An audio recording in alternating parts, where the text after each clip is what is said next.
जो कुछ भी मैं सुनती समझती और जिसकी परिभाषा मेरे चित्त में चलती है, वह बौद्धिक समझ है, प्रज्ञा नहीं। तो फिर मुझे कैसे पता चले कि मैं वास्तव में देख रही हूँ या केवल अपने विचारों की प्रतिध्वनि सुन रही हूँ?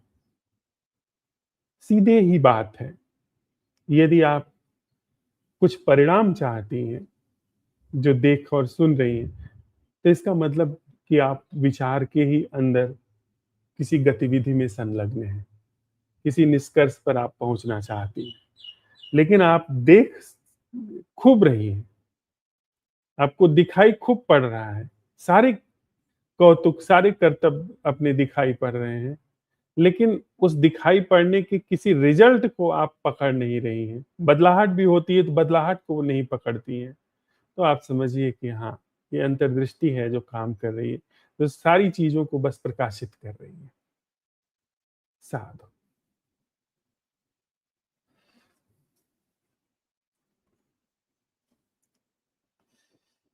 तो कुल मिलाकर के ऐसा जीवन ढंग जहाँ पर सत्यानाश और असत्यानाश एक दूसरे को क्रॉस कर जाएँ,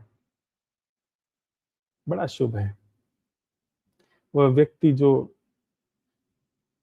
गहन से गहन दुःख में भी सुख देख लेता है, जिस चित्त को दिखाई पड़ जाता है, गहन से गहन सुख में भी जो दुःख लेता है, दुःख देख लेता है, समझिए उसके जीवन में विज़डम का जन्म हो गया।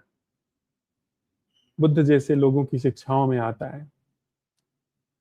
कि मित्र आता हुआ सुख देता है, जाता हुआ दुःख देता है। शत्रु आता हुआ दुःख देता है, जाता हुआ सुख देता है। तो यहाँ के सारे क्रियाकलाप एक दूसरे से गुथे हुए हैं, एक ही घटना के दो छोर हैं। जो ऐसा समझ लेता है, वह सहज ही उसका जीवन इन सारे मिथ्या प्रतिभूतियों से मुक्त होता चला जाता है। बिना उसको पता चले मिथ्या जीवन से चला जाता है। और वही कौशल है कि जीवन से मिथ्या विदा हो जाए और पता न चले। जीवन में सत्य उघड़ जाए, उतर जाए और पता न चले।